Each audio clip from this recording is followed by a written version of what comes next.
I'm a baby boomer. I was born just after the war. We've probably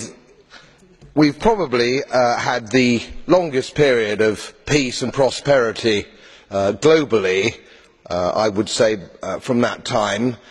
I've put a little bit of modest money away so I can hand something down to my family when I pass on, largely because I've never spent more money than I've earned, and I've been prudent, and I've worked moderately hard.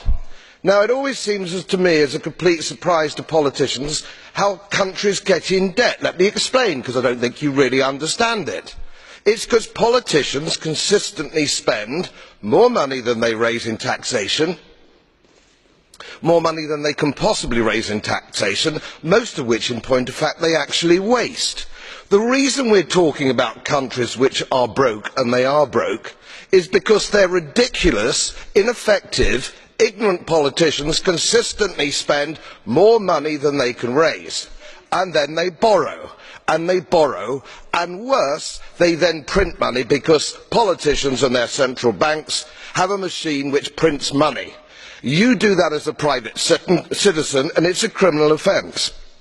You would go to prison for doing that, and politicians and their central banks do it all the time. Let me explain to you that these countries are broke, and they're broke because of their own stupid leadership and politicians, and it's immoral to ask ordinary taxpayers of any country to pick up the tab for failed politicians and failed banks. They are defaulted, they're broke. For God's sake, let's all of us admit it.